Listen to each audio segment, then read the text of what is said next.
Good evening, everyone, and welcome to Transpicuous Views. It is May 28th, 2017.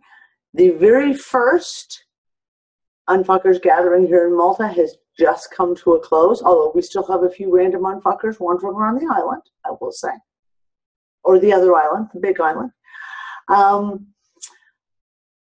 It has been, if you've been following along with Transpicuous Views last week, where we had the UnFuckers Gathering, everyone on, and then on Wednesday in the Unfuck It discussion, which was just a free-for-all of everyone sharing all the shit that's been going on here. You know that everyone's been kind of busy. There's been a lot of very, very interesting shit has been coming up. Let's just put it that way. But before we start with that, before we get into all the fun stuff that's been going on here for the last week, 9-10 days, I want to show you guys a couple of pieces of complete and utter ridiculousness. So I'm going to share my screen, and let me just, I got to see if someone's here in the audience because he'll appreciate this. Yes, Igor is there. Okay. Interesting shit that keeps, I love the mainstream media because if you can throw out all the bullshit, like the false flag attacks and the fucking political propaganda and all that fucking rhetoric, they do actually give us the news that we need to hear. You just have to look for it, right? This is out of Russia. So let me just share with you. Do you see this? Russian lawmaker proposes a ban on illegal use of magic.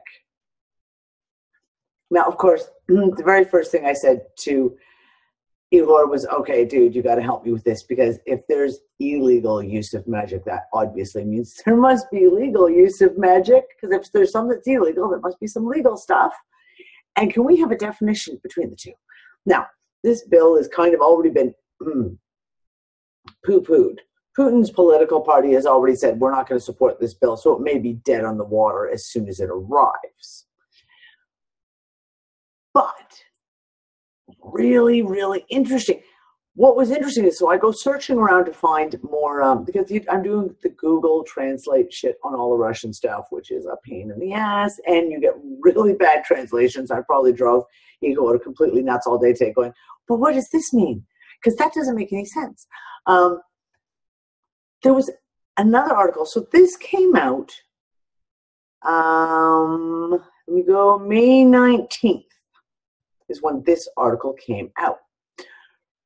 Earlier in the week, and you notice May 19th, i.e. the first day of the UnFuckers Gathering, which was kind of humorous too, but I digress. There's another article. Now, this is a Google Translate. So, sorry about this, guys. We have adequate people, a scientist, a deputy, and a witch debate on the legalization of magic. This came out on the 15th. Now, and I'll drop the links that'll go with the archive of this video, but I gotta scroll down to here. So they're talking about there's 3 people meeting to have a big, serious discussion all about the legalization of magic. The meeting is dedicated to the initiative to legalize Petrova psychic activity in Russia. The bill, which is pending in the Legislative Assembly of Leningrad region, involves the creation of a special register of wizards and special certificates for the use of supernatural powers. If it will take the initiative in the State Duma, it will have to present to Vitaly Million, whatever. Okay, wait. They want to create a special registry for wizards and certificates for the use of supernatural powers, i.e., you have to get a license to be psychic now? Really? So, I found this really, really interesting. And when you hear some of the topics that we're going to discuss about from the UnFuckers Gathering here in Malta and some of the energetic doings that went on that were rather spectacular, you'll follow along in this. But I want to just remind everyone, this whole thing about magic is not new. Back last year, the U.S. Congress passed a resolution recognizing magic as a rare and valuable art form and a national treasure. I think Lisa and I covered this on the One People show. I did a full Transpicuous News on this. I will try and find the links to put that up for you guys to read, because I tore this thing apart. Because there is some shit in this resolution, in the actual bill, and this is the resolution part of it. The bill did pass. Let me see if I can just spiral down here. Okay. In the resolution, direct quote here, whereas futurist Arthur C. Clarke claimed that any sufficiently advanced technology is indistinguishable from magic. And then another one, whereas technological advances can be directly traced to the influential work of magicians. Now, all the way through this bill, they talk about people like David Copperfield. So you're thinking, they're trying to pass it off as Las Vegas showgirl fucking magic. But given some of the shit that we've been seeing recently, are you buying this? Because I'm not fucking buying this. And the fact of now, this is the U.S. last year, March 2016, and I think it was passed sometime around August or September. And then we have Russian government now talking about the legalization and legislation of magic. Interesting. So, another little piece I want to throw to you, and I talked about this. This was the one that blew my freaking mind 2 Unfuck It shows ago, and Anne threw this at me, 3 minutes before we went live, and that was Prime Minister Abe of Japan visiting Malta, which just happened yesterday, by the way. So this just happened yesterday. And as I said, when I did the quick 3-minute research before we went live, and my brain just went, what the? So they go through and they talk about it here. We did this. It's the political stuff like, oh, they met, they shook hands, they had a delegation, they did whatever, who fucking cares? During his stay in Malta, Abe will also be paying tribute to the memory of the Japanese military personnel who were buried at the Kalkara Military Cemetery. The 68 officers and other ranks of Japanese Navy who had been stationed on the island during the First World War. And they were killed when the Japanese warship, the Sakaki, was torpedoed by a submarine from the Austro-Hungarian Navy off the Greek islands. Okay, so again, it's like, oh, what? What? Now there were Japanese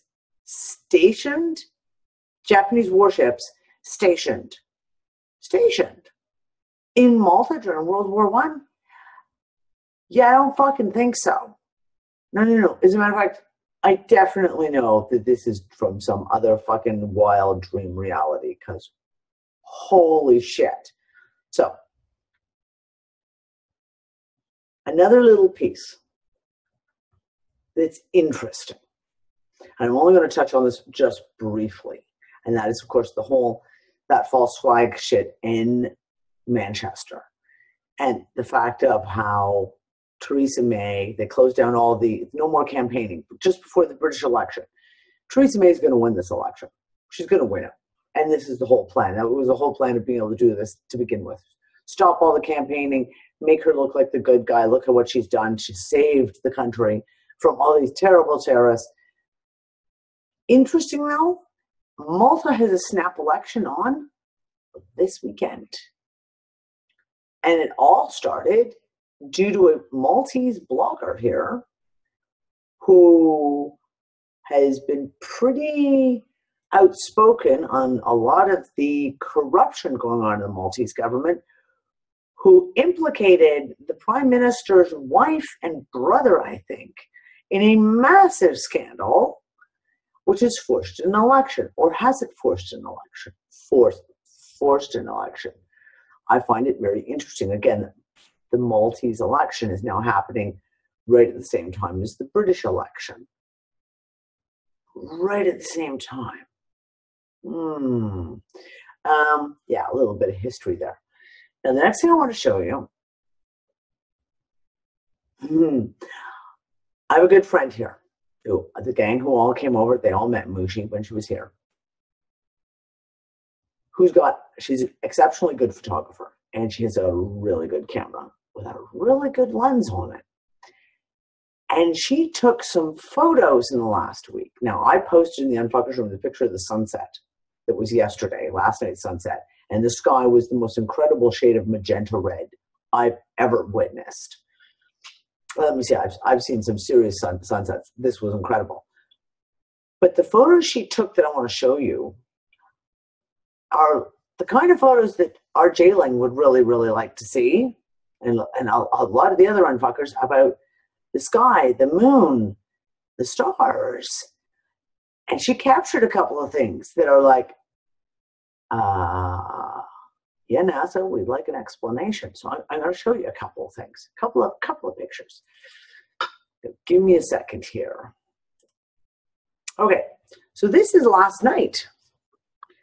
Now, when she posted this on her Facebook page, the first thing I said, literally in my head, and I started typing it, was, there wasn't an eclipse last night. What the hell? The next eclipse isn't for like 2 months from now. This is the crescent moon, purportedly.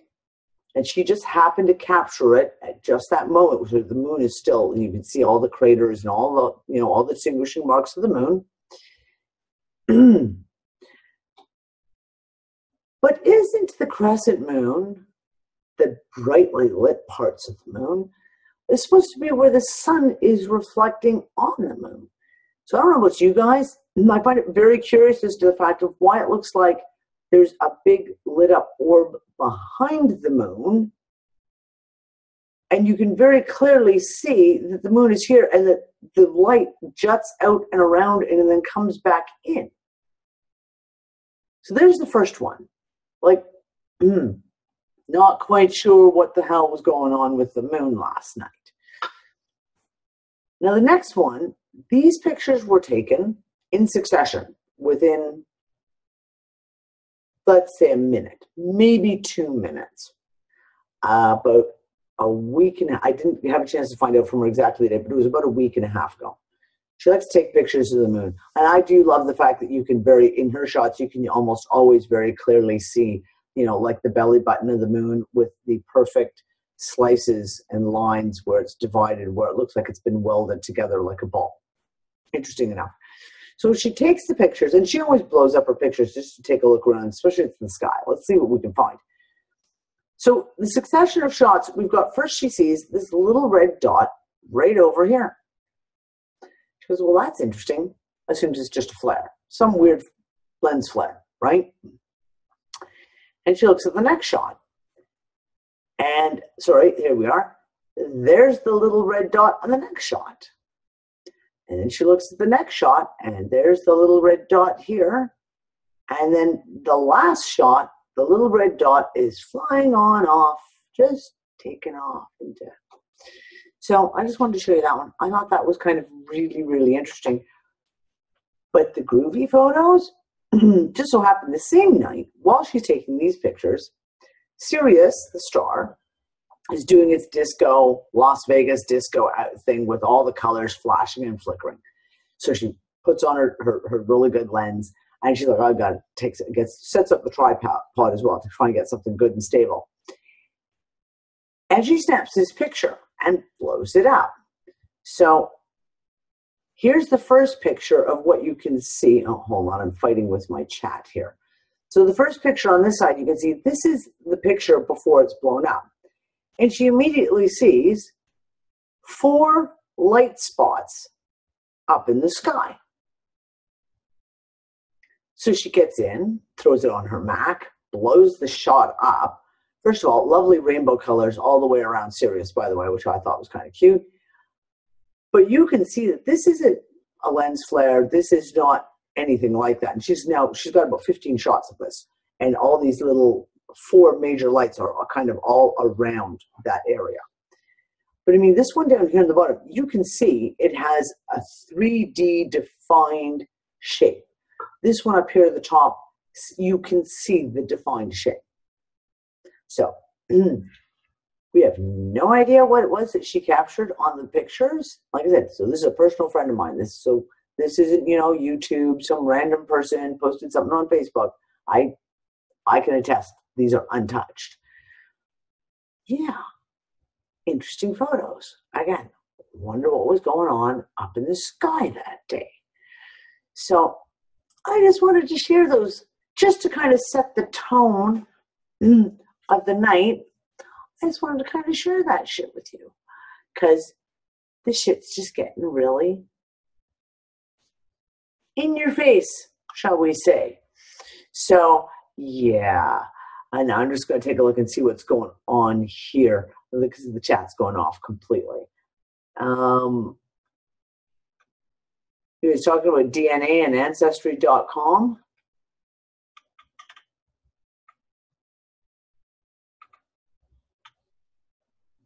Yeah, so Dondra was just talking about, so we had this conversation in the UnFuckers room just recently, and I think I've talked about it on a couple of shows, that they're really going all out right now to try and collect DNA samples. And I swear it's because our DNA has changed. Our DNA, and I don't just mean that in the grand total whole, like, humanity's DNA has changed, but I mean as in our individual DNA has now changed. So all those little heel pricks, the PKU tests, et cetera, that they took from us when we were babies, or blood samples that were taken as you're going through the various processes of the medical machine, right? Yeah, they're not accurate anymore, which is why now, everywhere you frickin' look, everyone's trying to get your DNA. Everyone is trying to get your DNA. Whether it's a fun thing, whether it's, like, hey, let's track your ancestry, or, let you send your DNA cheek swab in and we'll tell you what your racial background is, or, Yeah, and everyone's joking, saying that's no moon. You're very funny. That's no moon. That's a space station. Well, that is, I'm sorry, when you look at the moon, and I've now looked at hundreds of her photos of the moon, you can clearly see the little round belly button, and you can clearly see like the sections, just like in an orange, where it looks like this big thing was welded all together. You can't tell me that the moon would have natural, straight, perfect lines radiating out at exactly the same degrees all the way through it. Yeah. Let's see what we got going on here. Yeah, Maury, I wish I had some night vision. I actually was joking with my girlfriend. She was over tonight, and we're looking through the photos, and I was trying to blow up a couple on my system. And it was like, I think it's time you need a better telephoto lens, don't you? And she didn't buy it, though. She didn't fall for my con. I said, no, I really think you need an even better telephoto lens so we can take more pictures of the sky. Yeah, the moon should be relatively the same tonight. I actually haven't had a chance to go look. Haven't had a chance to look yet. So we got history changing. What else is new? Mandela effect. Ooh, here's a shot. They've changed history again. But some of the stuff, like I said, one of the things that strikes me, and it can be a fall down too, because if you glue yourself to hard, fast rules, sometimes it can trip you up, right? So like I say, yeah, the media lies, but the media also puts out some nice little pieces of truth for us to weed through. You just have to be able to figure out which pieces they are. When I see, let's say, the Western controllers, the cabal, if you will, and it's always propaganda against certain places, certain people, etc.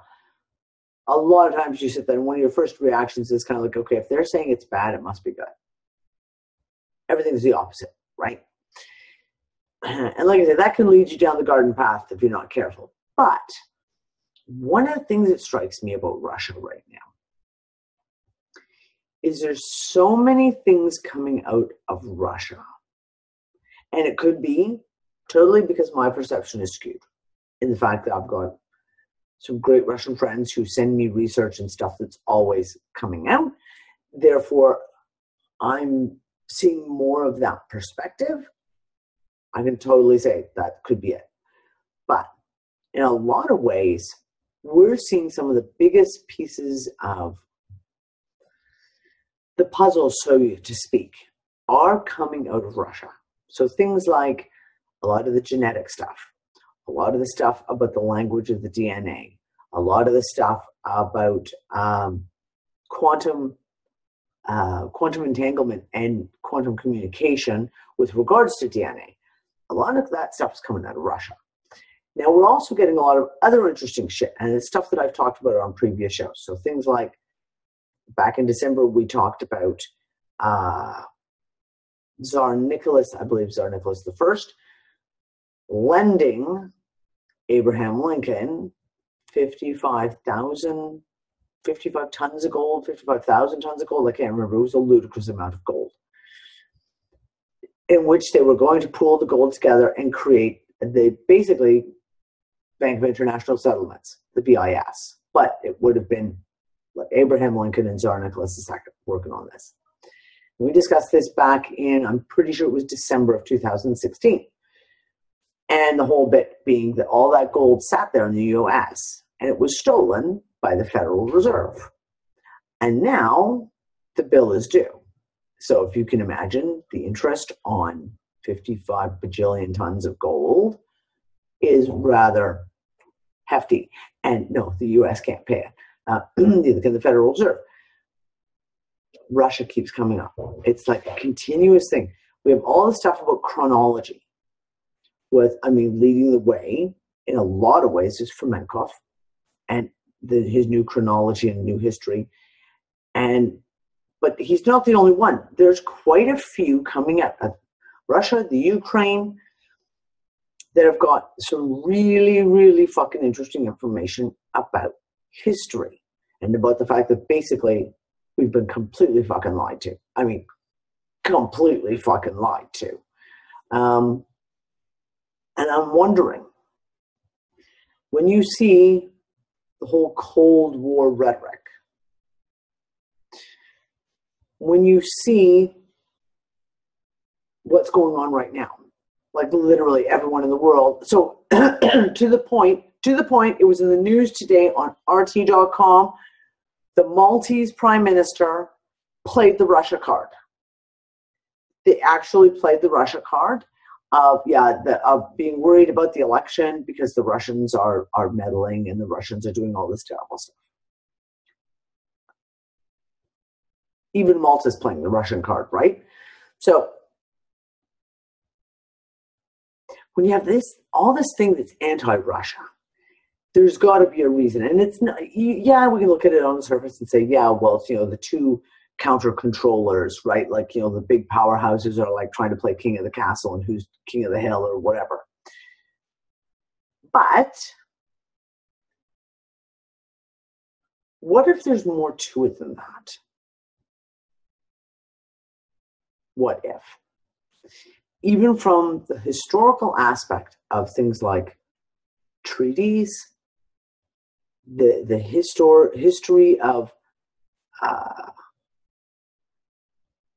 Well, let's look at it. How many people learned Russian history in school? Excluding Igor from this, and friends of ours, all you guys who are from Ukraine, Russia, from the former Soviet Union, etc., etc. How many of you actually learned Russian history unless you took specifically like in university, took a Russian history course? You didn't. No one did. Doesn't matter if you're in Europe. I mean, maybe a little bit in Europe, but I mean, Canada, certainly not. States, no one I know of in the States has ever learned any kind of Russian history. Our history is fully controlled by the controllers of our history.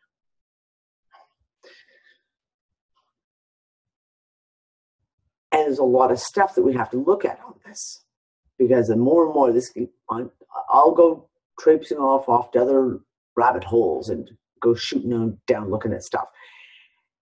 And sometimes I'm gone for weeks, don't really look at the historical stuff for weeks, but it always kind of somehow comes back to these changes in our history.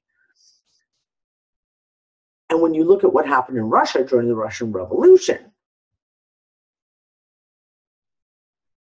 changes of history, they changed the language, the written language of Russian was changed during that revolution. There's been a lot of information coming out now. If you've got people who are on the ground who are looking through this stuff, who are starting to pull together pieces and saying, yeah, all that shit about the Russian Revolution is not what we were fucking told. Because the same thing, you've got the controllers who came in, and it looks more and more that the Zionist, if you will, to coin a term, bankers, were the ones who were controlling Russia, which is why they had to crash down everything else that's going on. But if you have two different histories, it's kind of like Mars has got their history, Earth has their history, and if you all of a sudden meet all together on the moon, and Mars says, no, that ain't what happened. This is what happened. Then all the other people go, well, wait a second. Whoa. Why do we have this huge difference in the history that we're being taught? And it makes it pretty fucking blatant, right? There's big stuff missing.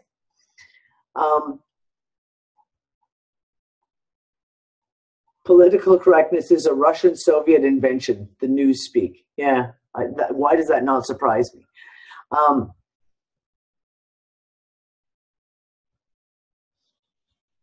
The more we look, the more it is blatant that pretty much 90% of our history is a crock of shit. And I went through, it was actually, Igor again posted a completely different article in UnFuckers on Saturday, all about a completely different topic, but there was just one sentence in it, just one sentence that triggered me to go looking for something. It was about a statue. So really, had no relevance to the article whatsoever. But because the description of the statue intrigued me, I went looking for images of the statue. And then you go down and you start following through in. And it's the same thing where you're going through and you look at, and I had this big conversation with Nick, and I said, every single time we look at this, there are huge, they joke about, like they say, there's been 1,000 years of history has been plopped in the middle, that the entire Dark Ages didn't exist. And we look at, for example, the statuary that we saw from ancient Greece, ancient Rome. So I'm talking BC, 200 BC, 300 BC. The statuaries that have survived. Okay, and then you see the artwork that was purportedly supposed to be the artwork of the Dark Ages, in which everyone looks like a cardboard cutout. Like that's about as expressive as they are. And then all of a sudden, in the 15s into the 1600s, you have this Renaissance, and you had Michelangelo, and you have Botticelli, and you have where all of a sudden art becomes magnificent again, and the statues become beyond lifelike. You know, art doesn't do that. I don't care how dark the Dark Ages were. Artists don't stop creating art just for the sake of, because it's disease and famine. An artist is an artist is an artist. They will always find some way of expressing themselves. Same thing with architecture. And I've pissed myself laughing when I did all the research back in December of 2015, January 2016, about the Roman god Janus, who's, they had the Janus arches and what they now call the triumphal arches. And basically from about like 300-400 years before AD, so 300-400 BC, right up to about 400 or 500 AD, everyone built these arches, and they're all the same. There's either the single arch, the triple arch, or the quadruple arch, which is a four-way arch, and they're called a Janus arch, or now they're called a triumphal arch. They're all fucking the same. But apparently, for a little over 1,000 years, everyone forgot how to build an arch. And then all of a sudden, in the 1600s, everyone started building triumphal arches again. It doesn't make any sense. And there's no logic you can point to that can make it make sense, right? John, we've got someone unmuted.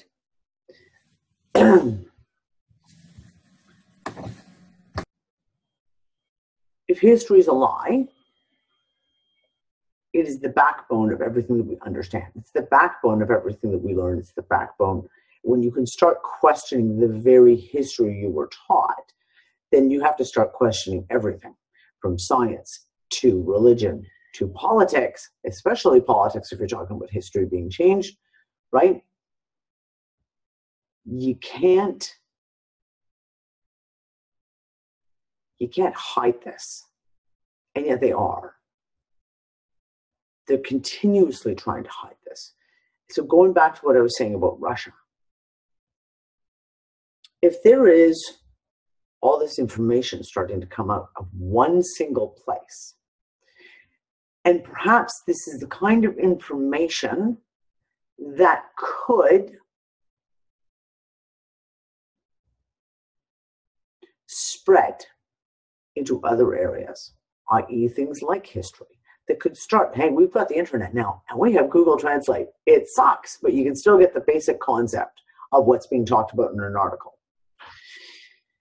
We have the ability now for this information to come out. So like when I talked about the Second World War, I talked to the Nazis and Thule Air Force Base and the Thule, the women who I can't fucking remember who went to Antarctica. All this stuff about Hitler and Antarctica and the Nazis, mainstream Russian coverage. We're not talking about, just some blonde chick fucking writing a blog. It's mainstream televised coverage, and they're talking matter-of-factly about this. This is what they know. This is what they saw. Flying saucers. This is what they saw. They don't have the ability, because of the internet, to divide the world through languages and space. Russia's no longer that far away. People can fly to Russia. And especially now that the Soviet Union has gone, you seriously can. Just go fly to Russia. Go do your own research. So it seems to me that if there's stuff coming out that they don't want known, you're going to have to vilify the place it's coming from. Like I said, I'm not saying I'm right. I'm just saying I feel like there's something there. There's some big shit coming out of Russia. The shit that they don't want people to know. So if they can keep Russia completely vilified, and satisfied, if they actually do owe Russia trillions of dollars in interest on some gold that he lent A.B. Lincoln, they're probably going to keep vilifying Russia just to keep everyone distracted. So Yeah, that was my thoughts. That was my opening salvo for today, my opening salvo, which lasted 35 minutes, to just throw out there. So if anyone, before we move on to some of the other stuff, does anyone want to bring up anything on those topics?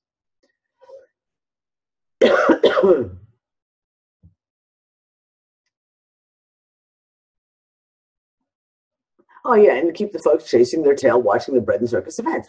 Exactly. Elections. And have you noticed, for example, so did we talk about Trump? Or did I talk about with just the UnFuckers group? I don't remember. Okay, so I'll run through this.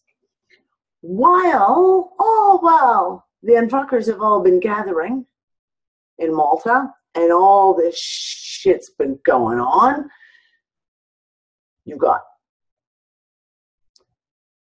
Donald Trump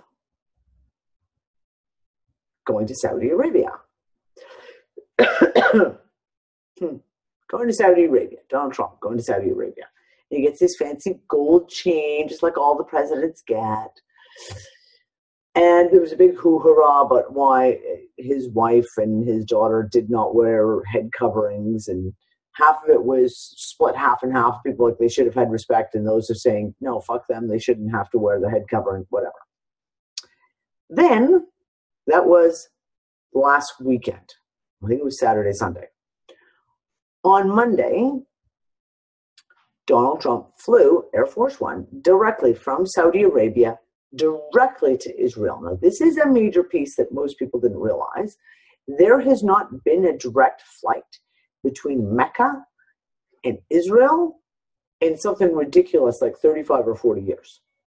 And every single president or visiting dignitary that has ever gone from Saudi to Israel always makes a side stop, even if it's a symbolic one, goes to Cyprus.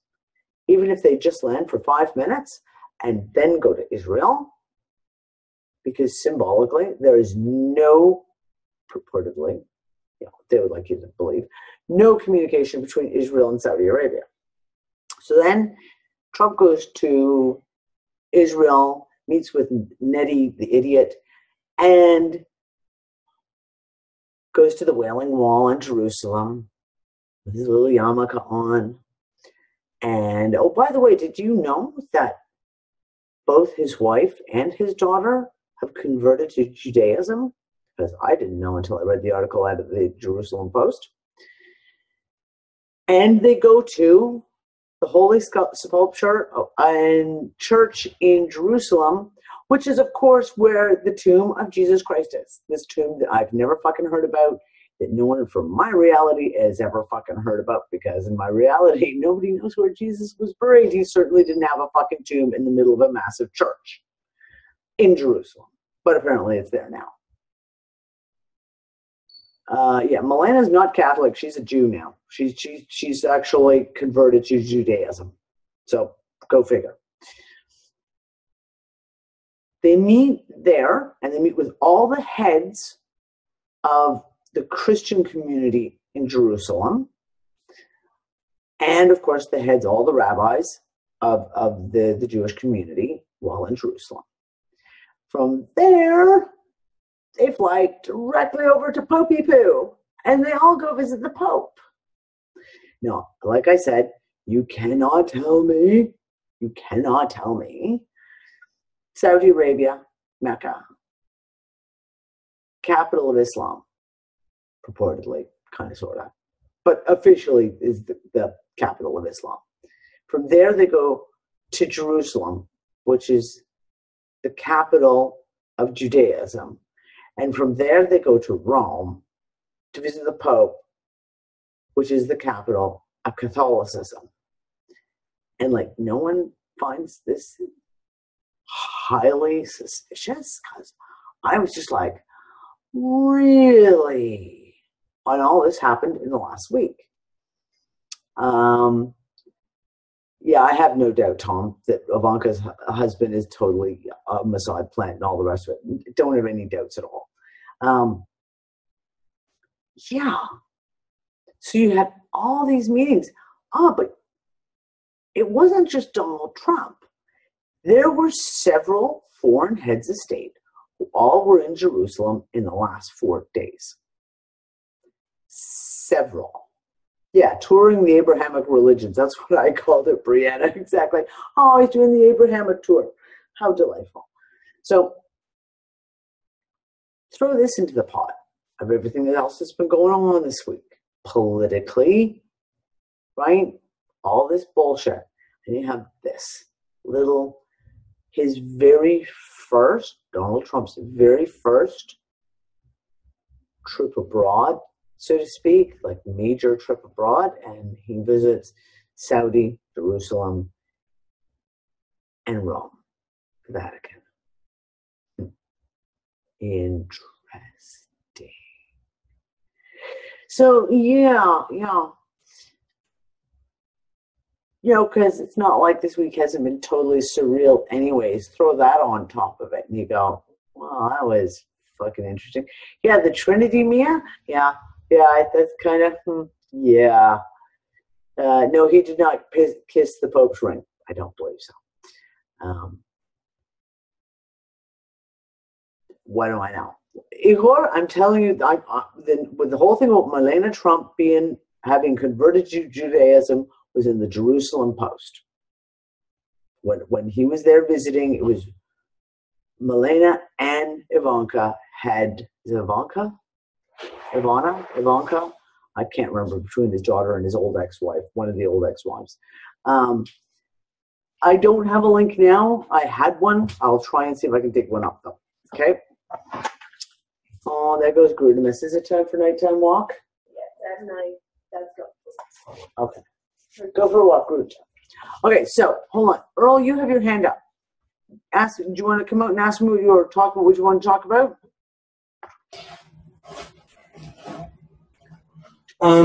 So you were talking about how history is, and right? But I always keep going back to look at the landmarks. Look how they're not old and weathered. They're weathered a bit, but they're not. Like, look at the Great Wall in China. Great Wall in China used to look older than what it freaking is. Look at the pyramids. Look at the Sphinx. They don't look like they've been there for thousands of years or wherever they are. Yeah. I mean, they look like they were put there like 50, 60 years ago. Now they're made to look old, but they're not that old. And what I found... There's a lot of questions about that, though, Earl. There's a lot of fucking questions about that. A lot of the pieces that are accepted as being ancient antiquities are highly questionable now. Because of little pieces, again, that are coming out where they're saying, well, wait a second, when we look at this photo done in 1920 that they purportedly just found, this temple and it was buried under the sand and they've excavated it and you can see there's trees growing in the center of the temple, then you go, wait a second. It couldn't have been buried in the sand if there's trees growing there, now could it? And well, I just found out this week that there are 700 pyramids in the Sudan. Oh yeah, there's a shitload in the Sudan. And Ukraine. There's pyramids in the Ukraine too. It's like, that was never my reality. Like, we would have known about that. No, actually, this is the whole thing, okay? So this is, Africa has been kept hidden from the mainstream for centuries. And there's a whole lot of shit in Africa that you sit there and you say you didn't know it. It's because they don't teach you anything. They don't. Right. And when it comes to pyramids especially, pyramids are in Egypt. That's it. That's what you were taught in school. So you were taught in school. Pyramids, Egypt, and then Mexico. That's kind of somewhat acceptable, but they're different. So that's one of the things. If you actually listen to Dr. Samos Managech, who is the guy who discovered and has been working on for like years and years now, the Bosnian pyramids. I interviewed him back in 2015 on the Untangled Gathering, the Origins event. He talked about that, is the fact of, if it's a pyramid outside of Egypt, it will not get recognition. And when they do get recognition, i.e. they're fucking blatant, like the ones in the Sudan, they just shut up about them. They just shut up about them. Oh, what's one of the most war-torn countries in all of Africa? The Sudan. Right. So if you keep war going and all this, and famine and genocide, etc., people can't go there. People aren't going to go there to go check it out. But that's literally what they've been doing. It's all completely hidden. Because it ruins the rhetoric, right? Like, right. It ruins the history. It ruins all the rhetoric that we were taught as kids in school. It just goes out the window, and all of a sudden you realize, no, there's fucking pyramids in China. There's pyramids all over Southeast Asia. There's pyramids. I heard there's some in Canada, but they don't talk about them. Like I heard that there's some covered here. There are a couple of mounds in Canada and the States that are, a lot of people have said, are actually pyramids, but they're just buried over. And also, I want to bring up about when Trump and do you notice how the two women were covered up and dressed in black? They looked like they were ready for a funeral or when they went something. to the Pope. Yeah. Oh, that's because they don't have a choice. That is Vatican law. There is Vatican. I never heard of that. Oh no, that's hardcore Vatican law. If you're any ruling dignitary, head of state, coming to visit, women must wear black, what is considered to be mourning clothes, which means covered to the wrist, well below the knee, and a mantilla. They must wear the black veil that covers their shoulders, comes down to their shoulders. And that has been centuries. And that is, there's only, I think right now there's only 7 women in the world who are allowed to go on what they call the privilege de blanc, which is the privilege of white. And those are the Catholic heads of state, female heads of state. I think it's like the former Queen of Spain could wear white. The Queen of Belgium, is it Belgium or is it Sweden? I can't remember. There's a few ruling dignitaries who have the privilege of, but only Catholic queens or Catholic heads of state are allowed to wear white in front of the Pope. Otherwise, you don't have a choice. You've got to go in the full frickin' regalia. Yeah, it just looked odd to me. Like, what? It just felt out of place to me. Like, that's if you're going to visit the Pope. That's basically the frickin' rules. Even Queen Elizabeth goes in full black and the full head covering and the whole bit. So there you go. Just to make things fucking interesting. Anyway, yeah, with all this weird stuff, like not telling us about what history and like, it's like it's all gonna come out eventually. I know it. Yeah. Yep. So yeah, why postpone it? Okay, I'm muting. Okay, we'll talk to you later, Earl.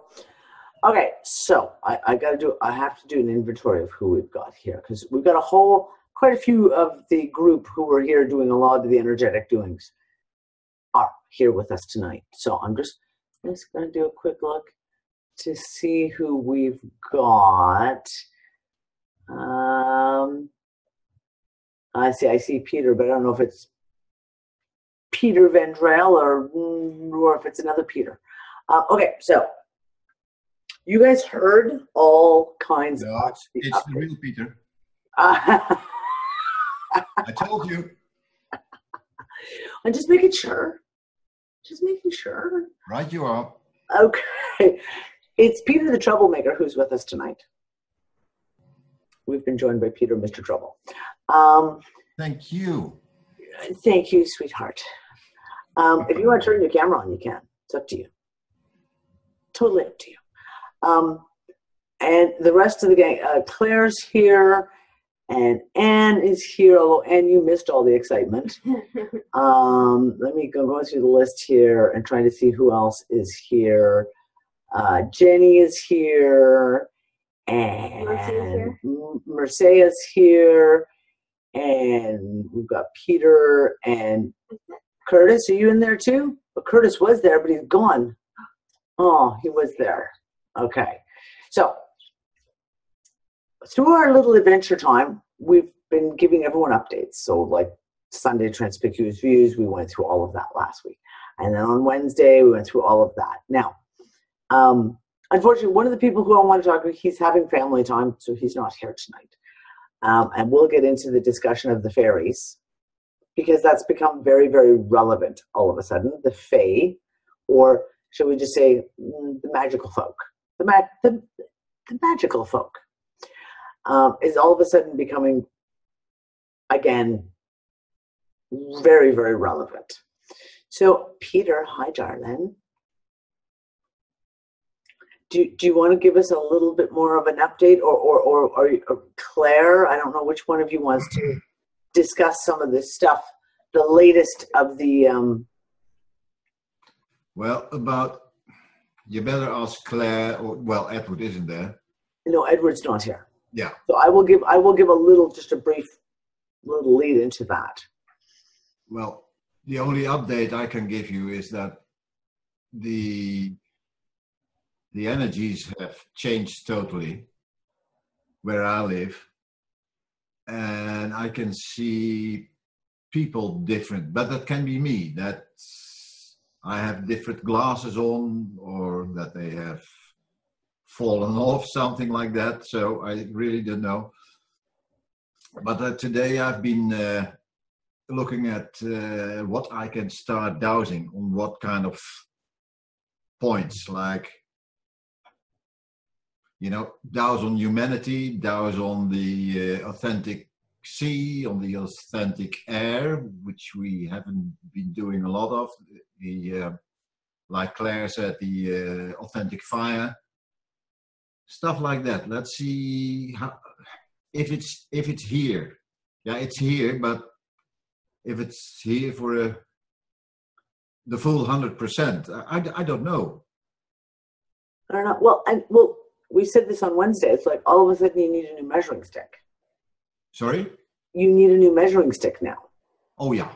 Which makes things like, it kind of all of a sudden puts a bump in the road when all of a sudden you realize that your old measuring stick was imperial and now everything's gone metric. And yeah, this one is, what I got is makes it really simple. It's either a 1 or a 0. I'm sure of that. Either it's here or it's not. Either you're blocking or you're flowing. There are some degrees between the 0 and the 1. But basically that's it. And I'm working on that, how I have to do that. But I know that's the way to approach it. Yeah. Oh, and Curtis is here now. Curtis is popped back in again. Okay. One of the last conversations we all had is like the whole group. We're all standing on the beach in Marcelfort. And we were talking about the authentic female, and we're talking about the authentic male. And, oh God, it would be impossible to even reiterate the conversation because it was like all over the place. But I gave the example of what popped in my mind was the latest Disney movie, Moana, where the mother, the authentic female, if you will, gives all the bounty and the life to all the islander people, and they're seafarers and they go to and fro, and then her heart gets stolen. And the girl in the movie who's supposed to return the heart to the mother has to fight this terrible, terrible, horrible entity that is dark and black and fearsome. And then she realizes that it's the mother, but the mother's had her heart stolen. So she replaces the heart into this fearsome beast, if you will. And immediately she reverts and she becomes the mother again, the earth mother again. And I thought it was really interesting. And then later on, we were talking again. We talked about the sea came up. And I was sitting there going about Disney. What is it about Disney movies that they put these pieces? pieces feel like they're deliberately put in there. And all my family just rewatched the Pirates of the Caribbean series. And it is it the third movie with Calypso? Yeah. Okay. And you have the story of Calypso comes out to the movie. And again, she's like the goddess, Calypso, the goddess. And I'm laughing at the time when I think about this because I'm like, oh, you guys were staying literally 5 minutes walk from Calypso's cave, which is in Shara. Bet you guys didn't know that. It was one of the places we were supposed to go to and we just never got around to it. And the story of that is the authentic male and the authentic female, if you want to look at it from that perspective. And then the male leaves and doesn't come back as promised. And when that happens, she becomes very dark and she becomes very vengeful, etc. And again, it's the story again of how they need to come back together. And it's funny how that keeps kind of playing out of that, the authentic male, if you want to look at that as an archetype even, leaving, and it's that female that becomes tortured, that becomes torn asunder and loses herself, loses her identity. And when we talked about that, about the authentic female, and then the fake, like Claire talked about, like the fake female, and we see it all the time, right? Advertising in fucking Hollywood and all the rest of it. And it's such a fake piece. I just found that really, really interesting that when you start thinking of some of the movies, and that theme kind of plays out quite often when you start looking at some of these movies. That whole authentic male and female, the roles.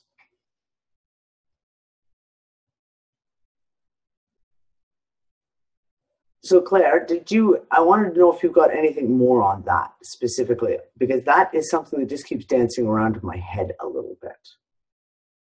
Well, the authentic male and your authentic female. Yeah.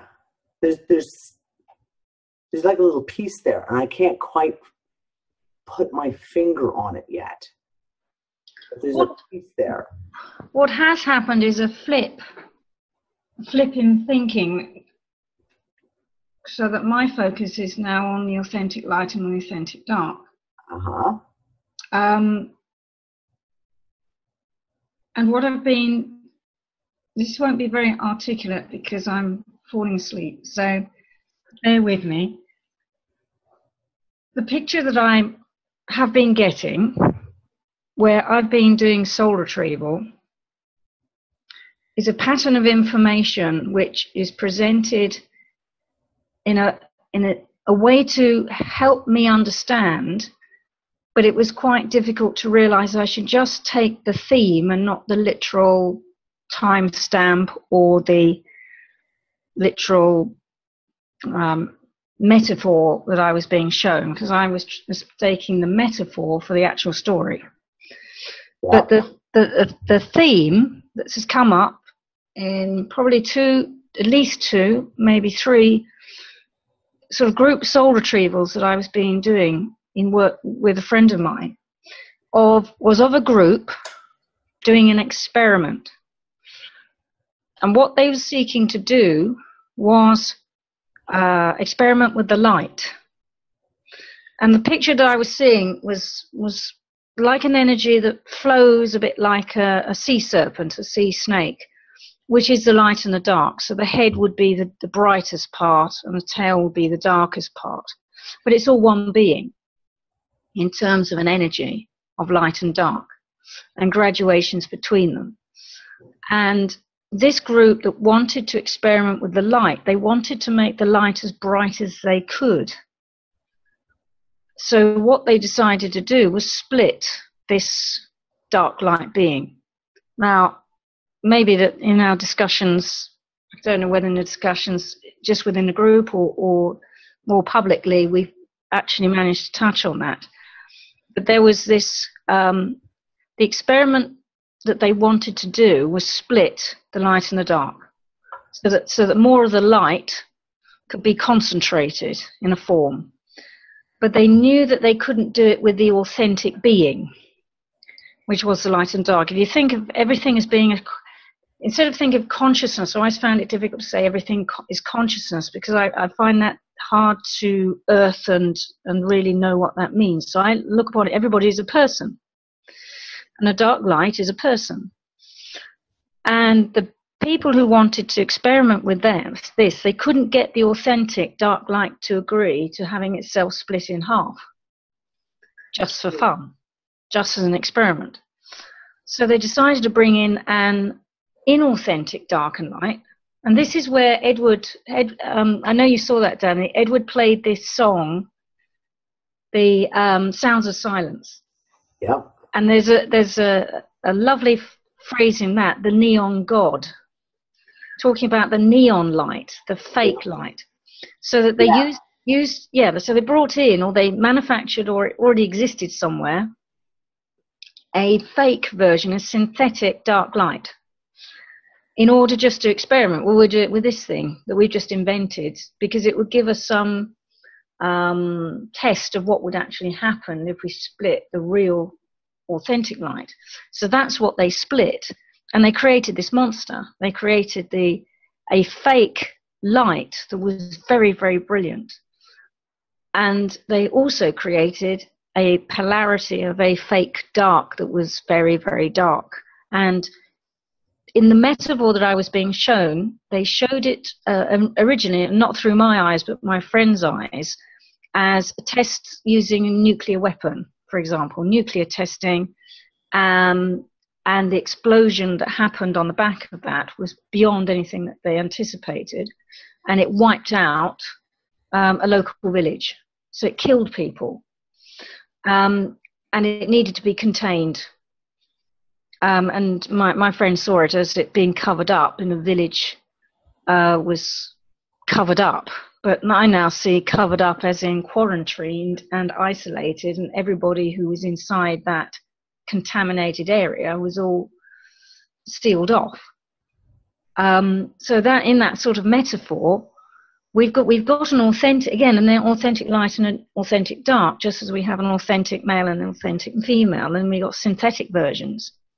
So if I'm starting to see it in that terms, you know, I'm seeing it everywhere. I'm seeing authentic sea, authentic air, inauthentic, everything synthetic, but not so much in a sense of an artificial construct, but as a natural consequence of something bigger that was synthetic somehow being sliced apart, and then creates all the colours within it. So if you've got a whole snake and you've got the entire colour spectrum within that snake, you've got synthetic realities of every energetic makeup of everything in the material plane, and they will get mixed up.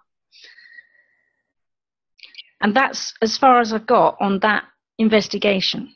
But it's not just male and female. That's just one aspect. Yeah, that's just the one aspect.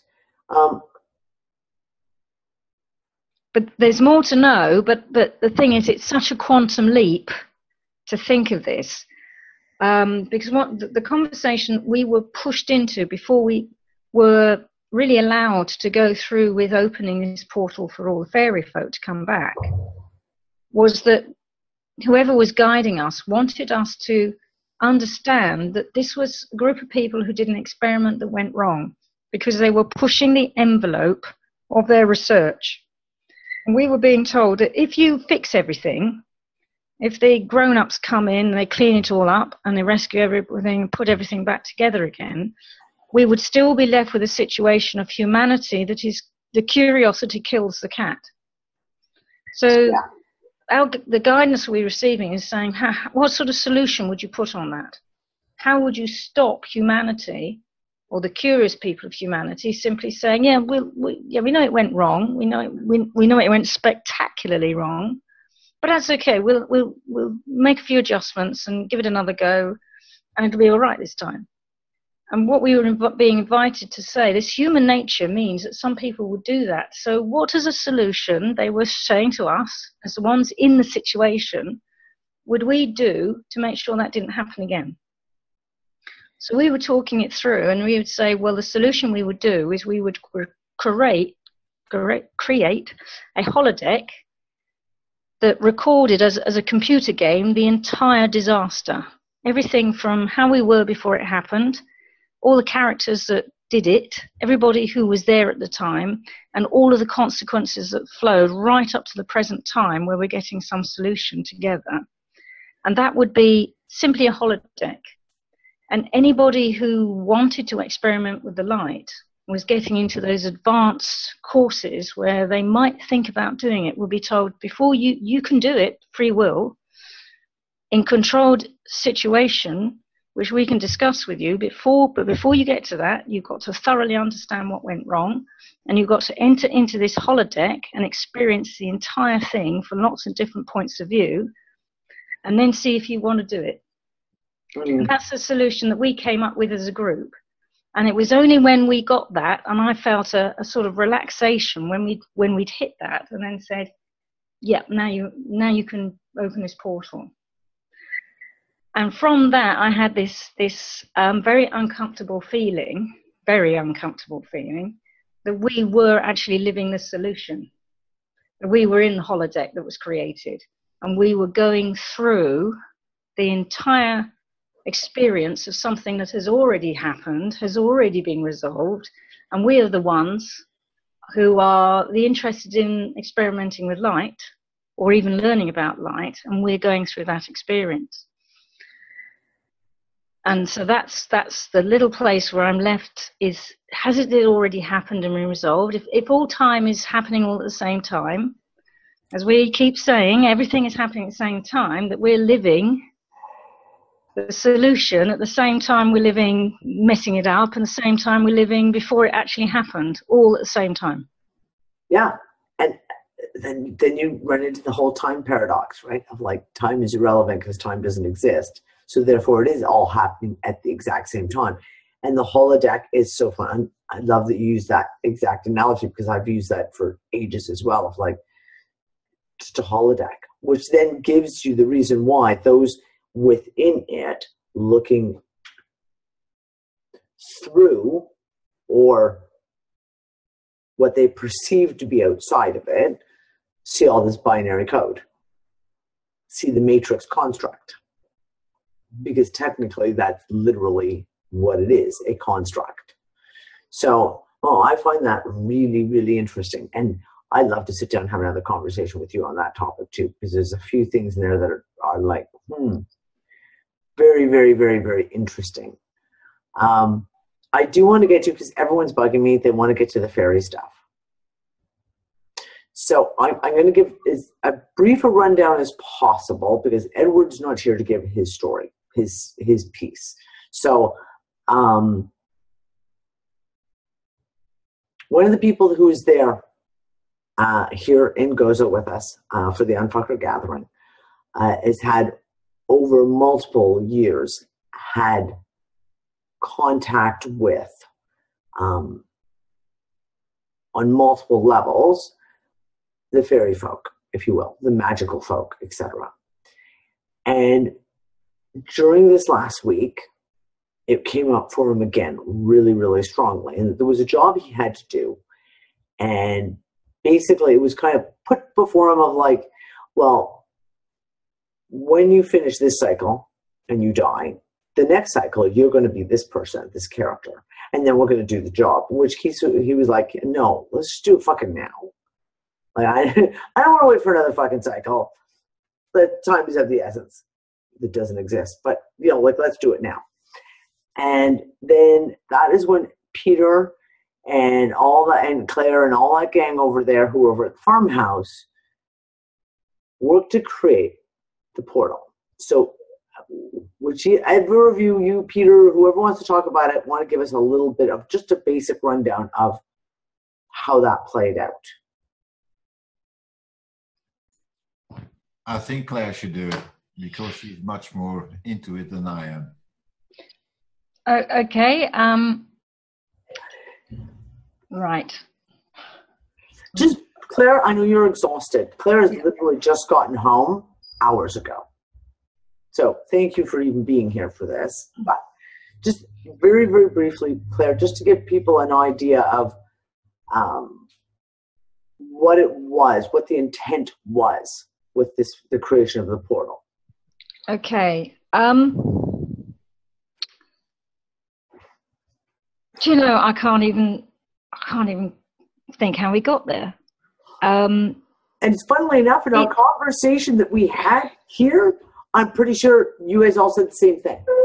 Yeah, all I know. Not sure how they got to the point of from point A over here, opening a portal, but that's where they ended up. Maybe I can help there, how it started.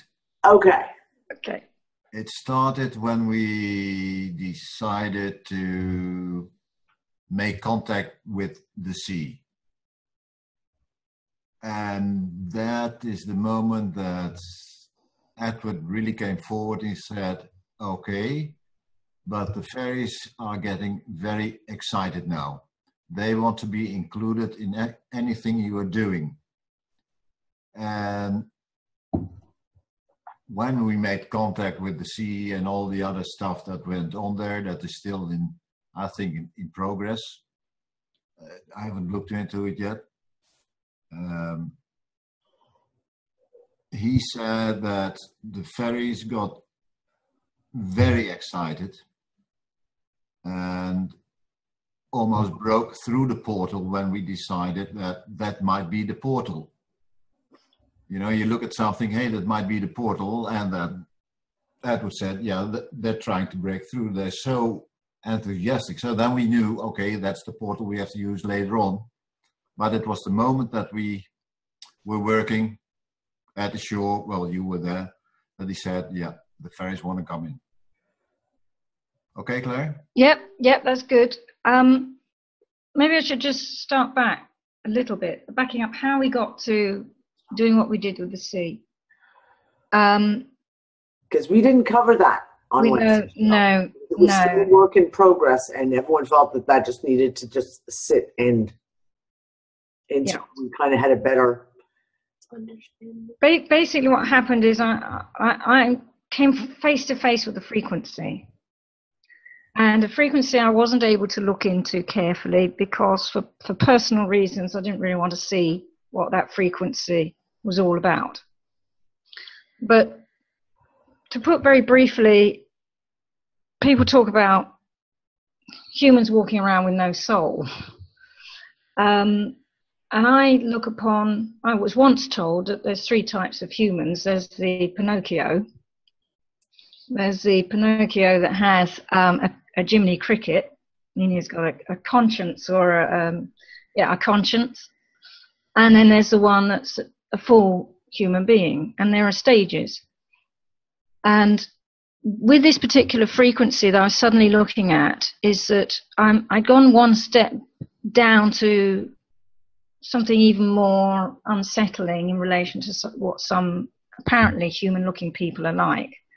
And I would always proceed on the basis that there's something human there, and whether they have influences or soul loss, there's still somebody there to be pulled out and to be rescued. And what I was getting by looking into this frequency, and it was with Anne's, one of these Anne's essences was needed, and it was one that Ed was carrying around with him, which is the essence of stepping into your new mission. And I was being very resistant at looking at this energy, and Curtis in particular was finding he was seeing it as well, and he was really being very assertive, so you really have to look at this, and I was being quite resistant to it. But as soon as I held this essence, all that resistance disappeared, and I could see. And what I was seeing was that, and I should mention actually, for months now, I've had partial sight on something, and I've wanted to keep completely silent about it because it's partial sight. So what I was seeing was a type of person that really is not alive at all in any real sense. Their apparent aliveness comes simply from the energy that they're able to collect from people around them. Now, as I started looking at this and thinking around the box and saying, well, if somebody is basically just a thought form in human form walking about, who created that thought form? And that's when I got led to the sea. And I can't tell you precisely how I was joining the dots on this, but I was focusing on the word merchant. I was having this word merchants, the merchants, and the types of people who run our society. Are they wise people? Are they thinkers? Are they just simply the mercantile classes, or just the people? And this word with merchant, we were getting a big discussion about it, dividing up the word merchant between mer, M-E-R, and chant. And mer standing for sea, and chant standing for spell, as in enchantment. And once I was seeing those two together, sea spell, I think somebody in the group, possibly Edward, was saying about mercantile, well, admiralty law. Right. And how we're all under admiralty law, which I have to confess I've never fully understood where that was coming from, because I think of things in terms of agreements and contracts, but then I started looking upon it in terms of a spell, which is entirely different to a contract, where a spell is something that's being imposed on an unwilling party without any consideration. I always have this thing: if it's not consideration, it's either force or it's a gift. So as soon that's as another whole conversation. That's a completely other conversation. Yes. So, and it means it's not enforceable if it's a gift, or if it's force, obviously enforceable. You can only do it with force of arms. That's why you've got enforceable. Anyway, yes, as you say, it's another conversation. But I've been having this for a while, and as soon as I was looking at the merchant side of it, I was seeing sea chant, and that's when I had a aha. Because the assumption is that admiralty law is imposed by humans on humans. And I was getting it's imposed by people who look like humans on humans. And when it was saying sea spell, well, it's a spell by the sea. The sea is creating this spell. So then I looked at what was going on with the sea, and why would the sea be doing that? And I got a whole picture about the sea being very, very angry with humanity, and looking upon sea as a personality, as a person, as consciousness. It's a single person, one person that is the entirety of all the sea.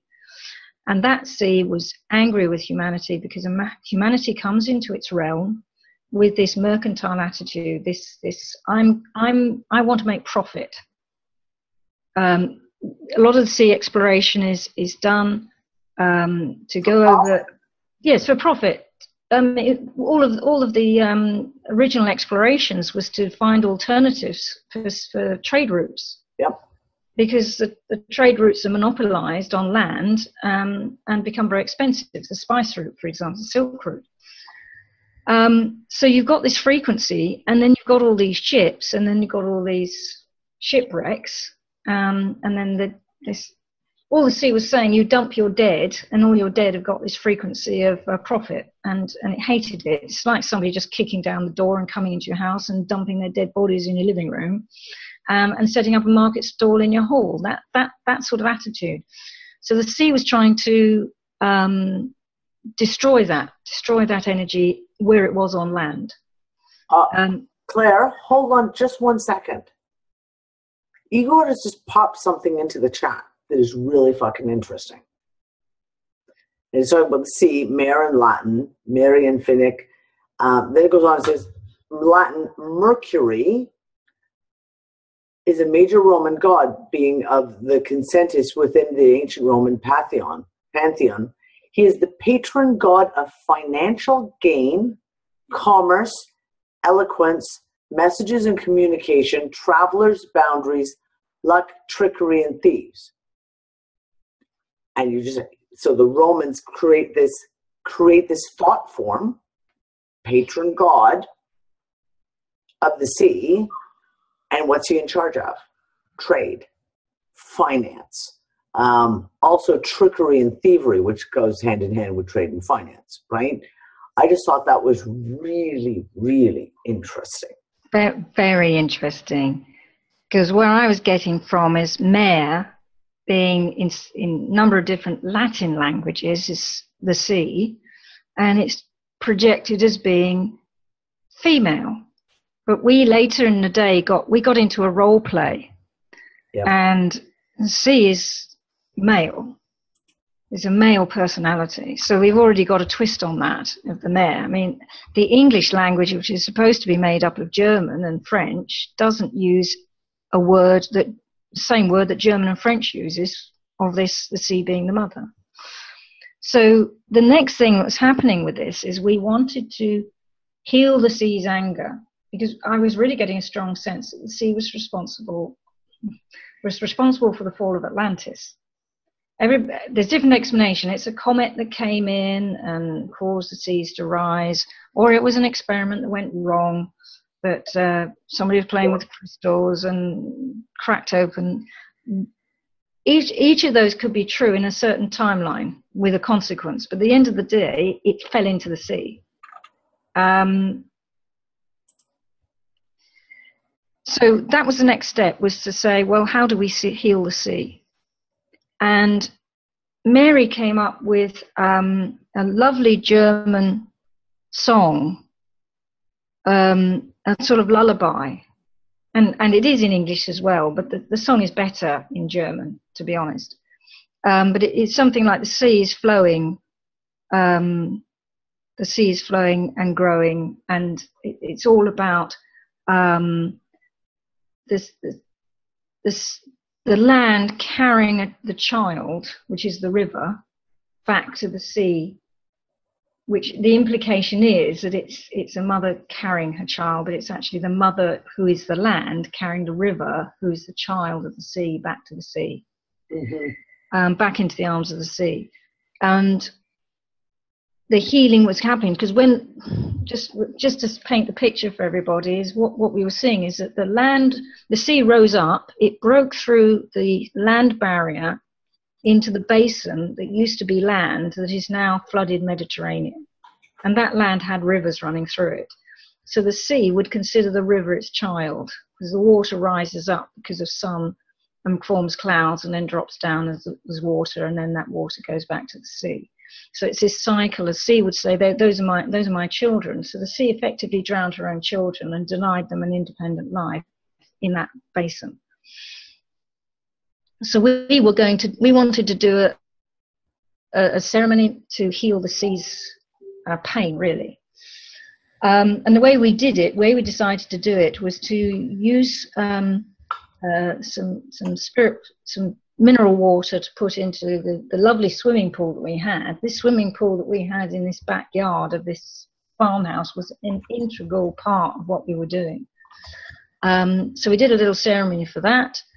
And the intention was to take water from that and offer it to the sea, and then to take some seawater and then offer it back. So there was this coming and going. But then, as Peter was saying, Edward got this messaging from the fairies. Very, very excited. And on the back of this, if you think about it, if you heal something with the sea, you have covered, 70% of the earth. You've made a fundamental shift in 70% of the earth. Something was so fundamental to that if it happened, you could open this portal and bring all the authentic bits back that fled when whatever disaster it was that overtook us. So then your stones came into it, because you remember you gave everybody a choice of a stone when they first... The crystals. The crystals. And a little background to that is the beach I took them to where we did all this, that all took place, is this tiny, tiny stretch of beach. What is it, Claire? Like maybe 20 meters long? Yep, yes, little cove. It's a little tiny cove of all stones.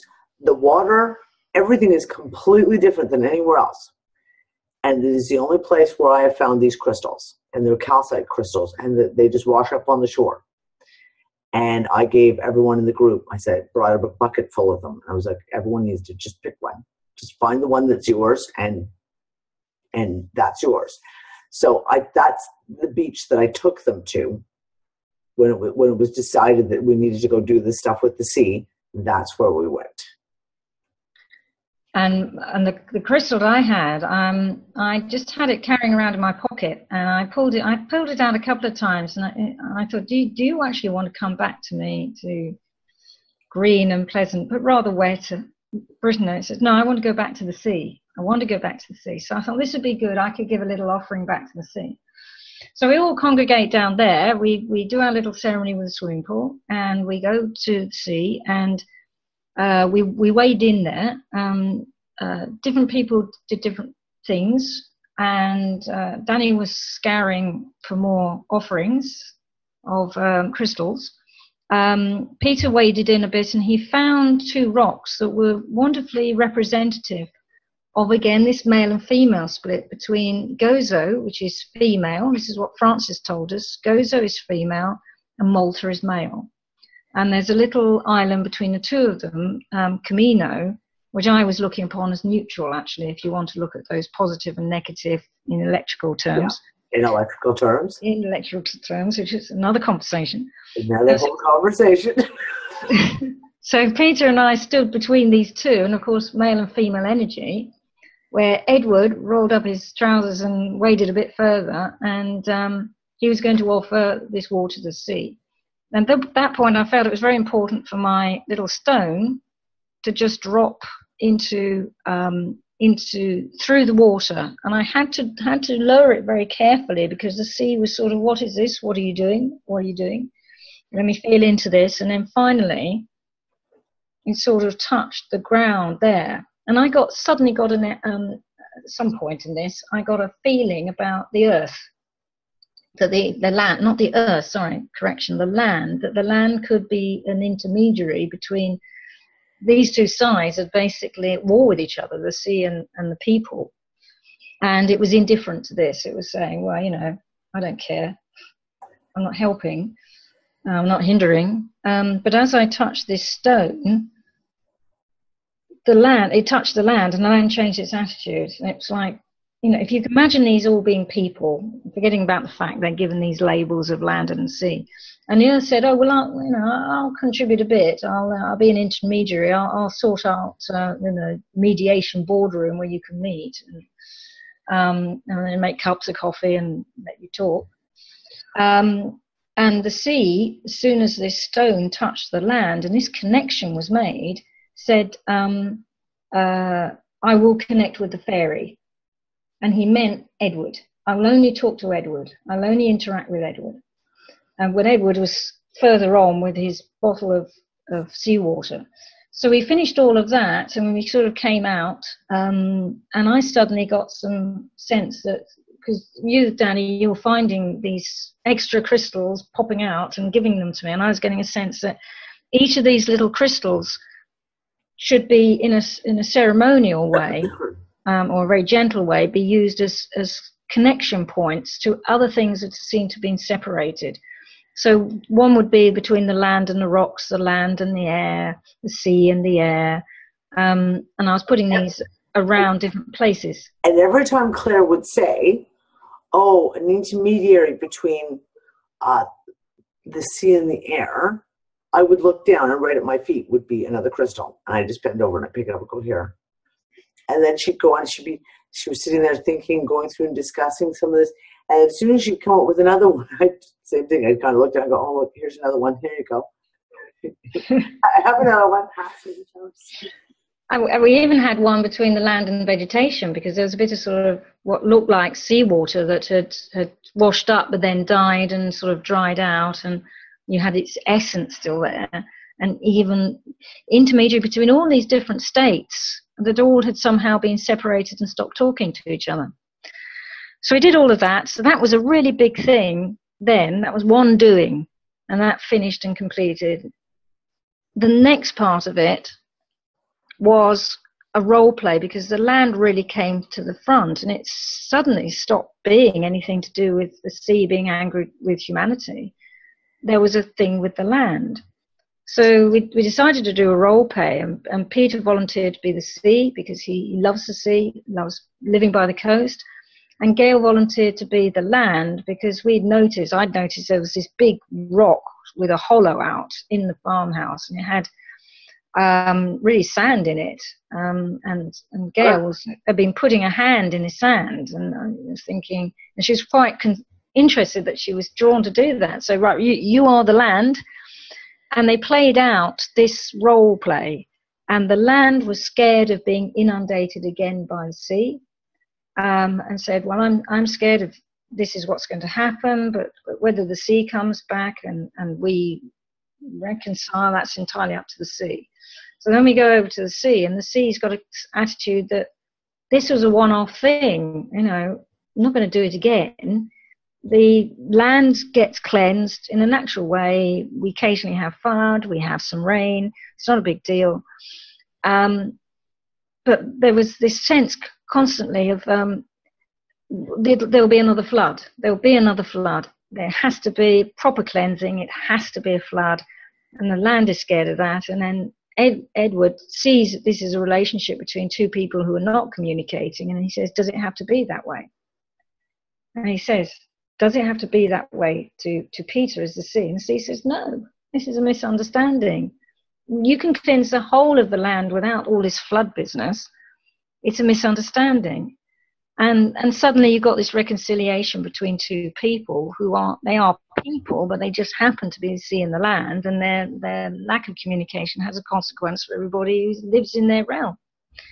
So that's how that happened. And we knew within all of that reconciliation was a trigger for this portal to open and the fairy to come back. And I should, there's probably not enough photographs. We should have thought more carefully about photographs and the interest that there might be outside of our little bubble. And frankly, we were in a bit of a bubble. I'm really sorry, and I put an apology yesterday in UnFuckers room. It said, the thought of photographs, the thought of pulling out cameras, of recording, it never crossed our minds. Like, it was, photographs happened after the fact, and things. I know everyone was like, more photos, more videos, and it was like, in the midst of it all, it was the farthest thing from our mind to think about, oh, let's just stop for a second and take a picture. And I really wish we'd taken more recordings, and I wish we'd recorded Francis's discussion with us. I'm so mad at myself for having not arranged that. But yeah, it just never crossed our minds. It just... Next time we'll be more careful about that. Well, we're trying to do the best thing here and give detail, great detail, as far as we can remember it. Because the backyard, there are... I'll probably just try and pull up some pictures from TripAdvisor, because they've got some, the Ta Salvu. But the backyard is basically all stone. Yeah. But they're rock. It's not. They're all individual rocks. If you look at the rocks, they're traditional Maltese walls, which means they're not like bricks of stone. They're actually rocks, individual rocks that are put together and pushed together to make a puzzle of a huge wall. Mm-hmm. And their entire back area of that farmhouse had rocks filled with these same calcite crystals. I mean, just massive ones. And I'll put Gail posted a couple pictures. I think it was Gail. And I will put them up so people can see like these rocks that were like this. And there were massive calcite crystals all through the rock. And that can't have been a coincidence for the energy that was created with us. And they would have been at least 3 of the sites, trying to remember what the back of the building was like. And then you imagine that you've got a little bit of a patio, and then you've got this big pool, swimming pool, and on one of the walls there was an archway, and it's filled in. It's an archway to the next door property, but it's filled in with these same stones. So it looks to the casual observer that it's an entrance port that's been walled up, which was very symbolic, because that's exactly what has happened. The passageway to the next door has been walled up. Yep. So we sought to, all the next morning, we all put our feet in the pool and try to open our hearts to this portal. And we struggled because I closed down. So I don't know, I think it was, I don't know who was the one. I think it was Edward who was able to open his heart enough. He had to send love to it. But I completely shut down. I was trying to find a song that I wanted to really, song that I knew would trigger me. And I couldn't think of it. I couldn't even manage to think of a line of it to get that right. And so there was a bit of pause while we were all trying to get in the right frame. And then we just thought, we'll just do it and hope for the best. And Edward, being the fairy, managed to open it, and all of these fairy poured through. Now, Edward can see better than the rest of us because it's his people. But he said they rushed through. They just rushed in, and they were playful. And I saw some of them. We had an evening meal with the other members of the gathering that night, and they were just all over the place around us. They were peeking their heads over tubs. They were running up and down. I could see them when I thought about it. And Edward even said the next morning they were still rushing through. And I know Curtis messaged us when he was there, because he was the last one there after everyone had gone, and they were around him. He could see them as well. We became aware after this first opening, we assumed it was one door for everybody, but that didn't turn out to be the case. The first door was for the fairy, but there were other doors that seemed to open for other beings in different points, and each of us had a connection to different beings, and we were trying to identify. Curtis has a connection to the mer people. And also I can tell the dolphins. Mary had connection to the druids, and I think another human subset as well that you wouldn't call druid. I was connecting obviously dragons, and have connection to the wizards strong as well. And they sort of popped their head round the corner, but they were coming in, but rather subtly coming in. I saw one unicorn all by himself, and he looked a bit like he'd come to a party where he was wearing the wrong costume, because he was the only one like that. Who else came through? Probably the Earth ones as well. But I didn't personally see any, elves, or not elves. I mean, gnomes and trolls and hobbits. So that's basically what's happened. It's a mass fae thing at the moment, a mass fae thing, and the others are feeling their way. They are a little bit more cautious, and that is bang up to date, short of what Edward could tell us, who is having a down day today. But I'm sure he will message. But he did message that song because he Sound of Silence. Sound of Silence. Wow. The silence, if you know the dead zone, the birds don't sing. Yep. And you really know that is where the life has gone out of the place. Mm-hmm. And you have to look at those lyrics of how it's talking about splitting the night and the neon god. And it is absolutely all about that, and especially the disturbed version of it, which is very powerful. Mm-hmm. But even, the classical one is poignant in the way it's sung, because it leaves you in that sense of loss, of something that you've lost that you think you'll never get back. Claire? Yes? How about the tripwire? The tripwire, right. Yes. Well, thank you for reminding me. I'd forgotten about that, Peter. When we came back from the beach, when we did all this stuff at the beach, and we came back, we started feeling an interference energetically, and we felt into that, and we realized that there is this certain energy, sort of, I suppose it might be the energy that the sea had created, but we weren't quite sure who the they are now. When we say the they, only that they're not us. They had put a tripwire because they knew something like this was going to happen. They knew it was going to happen. Whether they can look into the future and see the whole holodeck storyline, they put a tripwire in, and they knew that we would trip that tripwire, and it gives them a warning bell. And I got the sense it was a warning to get out of Dodge. But when somebody gets out of Dodge and they're running away, they're going to throw tables and chairs behind them in case they get chased. But it was a trip. It was saying, when that tripwire goes, we know we don't have very much time to collect all our belongings and get out of and go to somewhere with no extradition treaty. That's we got a strong sense of that. But they did throw quite a lot of I suppose, interfering energy, because we started having sort of doubts and negativity, but it didn't last long enough for me to even remember what it was that it was doing to me. But I certainly did. It was throwing in doubt. Was that anything to do with Curtis's dream at that point? Was that later, Peter? I can't remember. That was Wednesday evening. Yeah, Curtis had a strong dream. I think Curtis would have to mention that if he wanted to. He may not want to, and it may not be productive to because we rode through that. But let's just say there were lots of tables and chairs thrown in our direction for a short period of time. That was just before the doing at the swimming pool.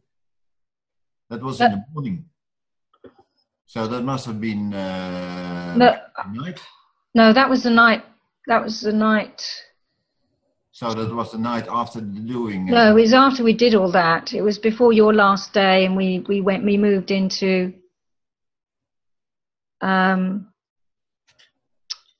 that was the night. No, that was your last day. I think that's happened your last day. I can't remember. Wednesday and Thursday is a blur to me now. Time was, and we kept saying this. Time, completely irrelevant.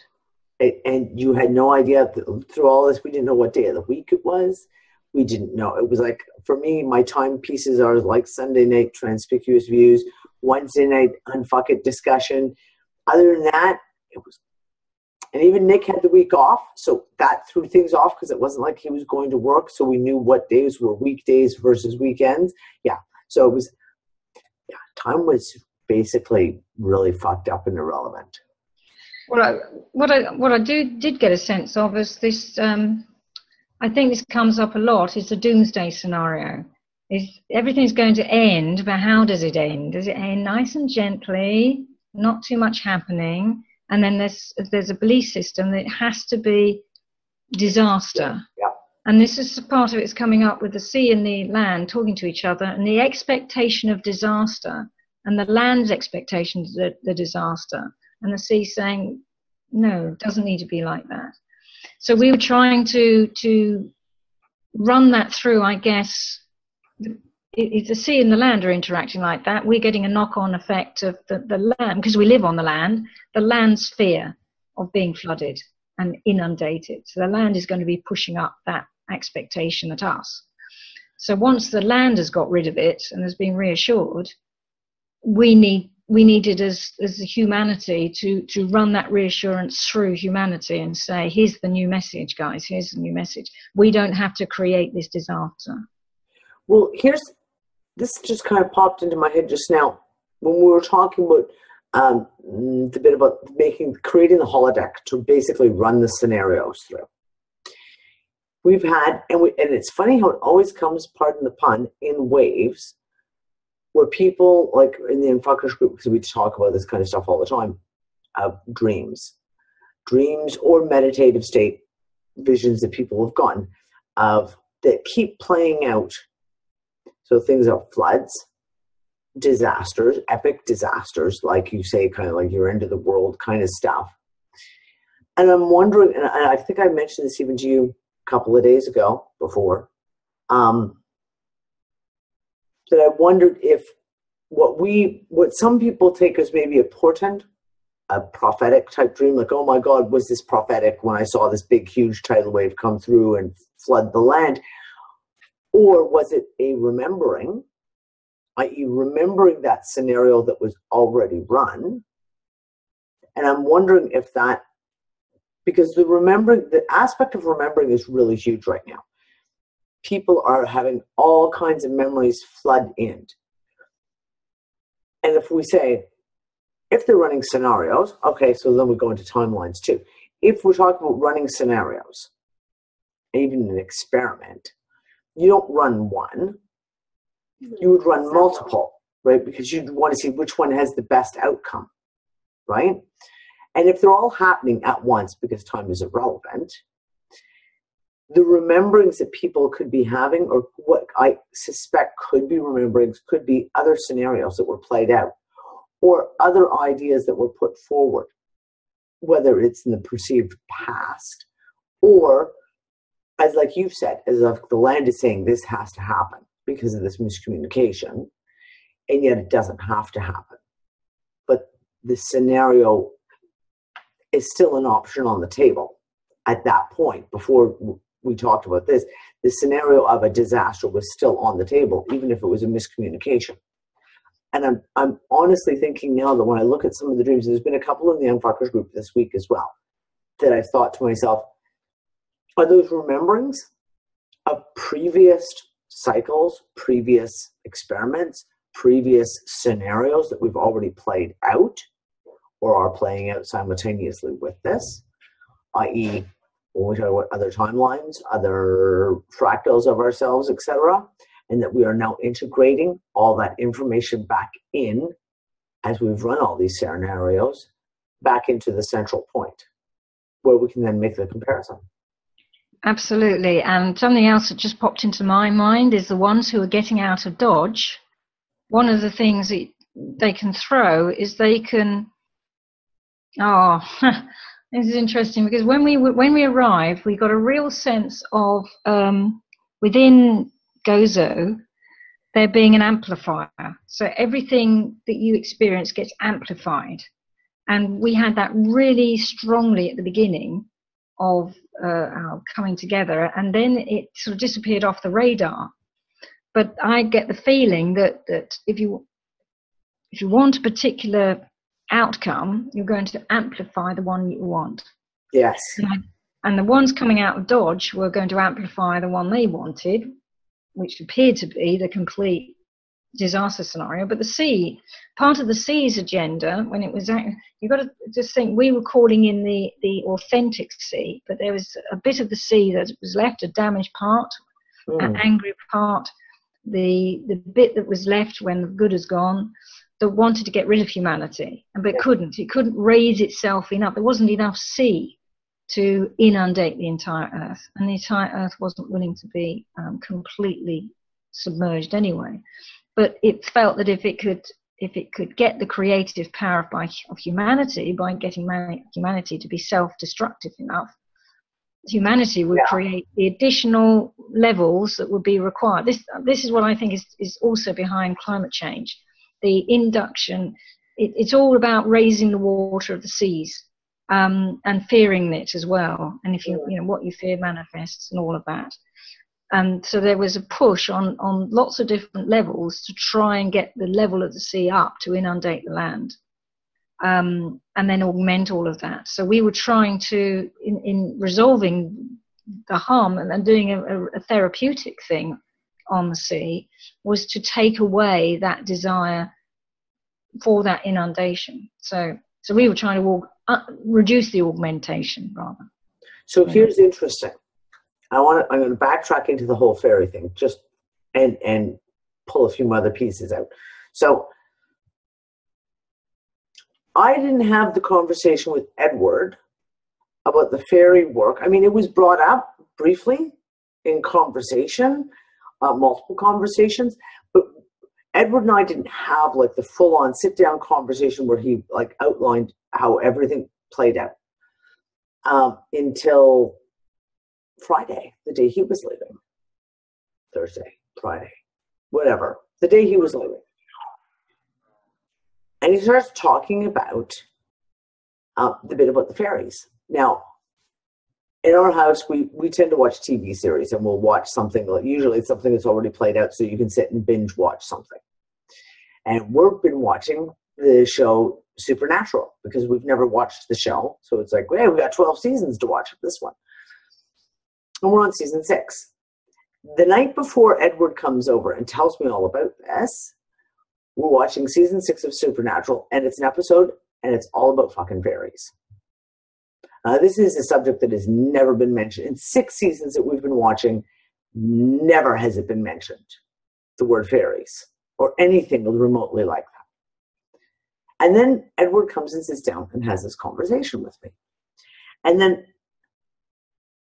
the same day, someone posts a picture in the UnFuckers room of, I guess it's like one of those like game cards. Like kind of the idea of like a Pokemon type game card. And they were walking out to their favorite tree, their favorite area where to go and have some quiet. And they found it sitting in the middle of the path. And on the picture is this very cartoonish picture of a little fairy. And so I'm sitting there going, okay, I see the episode of Supernatural about the fairies and the game card picture of the fairies. And Edward comes over and is talking all about the stuff about the fairies. So I've got a really good friend of mine who I did a lot of energetic work with on other levels back in 2013, 2014, who I happen to know is very much in contact with the Fae. So I said to Edward when he was here, I have someone you need to talk to. So yesterday, I made sure I got both of them on Facebook. And I was like, okay, you guys have got some serious stuff in common. And I talked to her today a little more. And I was like, so tell me, like, what are you getting? She was like, oh yeah. She says the Fae have been contacting everyone. Like there's like the whole feel of like, this is time, it is time has been coming through. So I thought that was really, really, really interesting. And so I'm talking to her this morning and something comes up. She doesn't watch the shows regularly. But she had caught, because she'd seen something in UnFuckers about the gathering. She wanted to know what was going on. She caught a little bit of the first part of last Sunday's show. And she brought up like some of the stuff. I said, well, look, it's very, very interesting. But I'll throw this off you. What we're seeing right now, what we've strongly suspected all the time is that all these energetic doings that we did, for example, in 2013, 14, and in 2015, were done outside of time. And they were done outside of time because then they're hidden. And the quintessential, they can't see where in time these things will play out, where they would fall into place. And she said, absolutely, 100%. And same thing. She had just received confirmation in the last 6 months, again, on this type of a level of that, yes, all this stuff that's been done has been done outside of time. Therefore, it can't be tracked. And when you just said about the tripwire, it made me giggle. Because it was a thought that I had was how desperate they are, the quintessential they again, to know what's happening, or to be able to try and see when some of these pieces are going to fall into place, that they would do something so ridiculously pathetic. Let's call it what it is. So juvenile, as so desperate as to place like a tripwire. Just something that they could trip, something. And hold on just 1 second.